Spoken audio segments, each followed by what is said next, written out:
1, 2, 3. The Gospel, according to Matthew, tells the good news that Jesus is the promised Savior, the one through whom God fulfilled the promises he made to his people in the Old Testament. This good news is not only for the Jewish people among whom Jesus was born and lived, but for the whole world. Matthew is carefully arranged. It begins with the birth of Jesus, describes his baptism and temptation, and then takes up his ministry of preaching, teaching, and healing in Galilee. After this, the Gospel records Jesus' journey from Galilee to Jerusalem and the events of Jesus' last week, culminating in his crucifixion and resurrection. This Gospel presents Jesus as the great teacher who has the authority to interpret the law of God and who teaches about the kingdom of God. Much of his teaching is gathered by subject matter into 5 collections. The Sermon on the Mount, which concerns the characters, duty, privileges, and destiny of the citizens of the kingdom of heaven. Instruction to the 12 disciples for their mission. Parables about the kingdom of heaven. Teachings on the meaning of discipleship. Teaching about the end of the present age and the coming of the kingdom of God. Alright.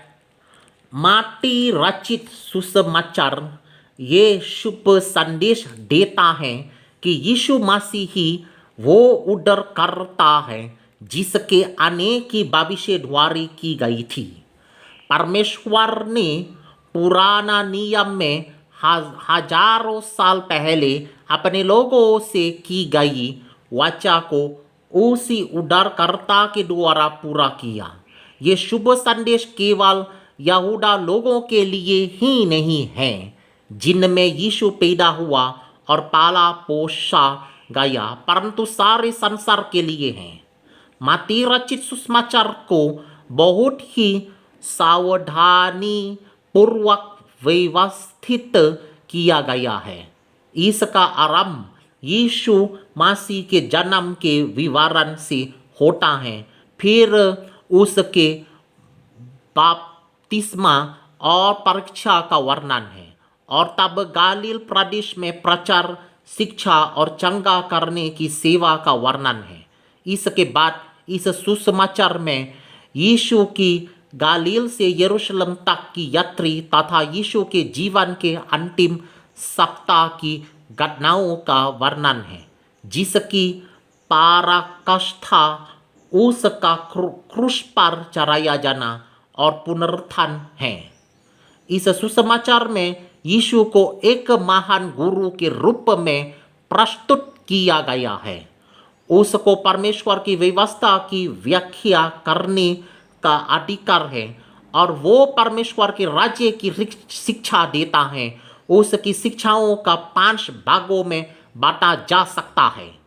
पहाड़ी उपदेश जो स्वर्ग राज्य के नागरिकों के चरित्र, कर्तव्य,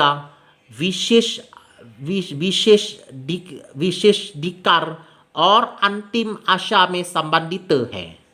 भारा शिष्यों को सेवा कार्य के लिए प्रशिक्षण देना, स्वर्ग के राज्य से संबंधित दृष्टांत, शिष्यता से संबंधित शिक्षाएं और स्वर्ग राज्य के आगमन और वर्तमान युग के अंत से संबंधित शिक्षाएं।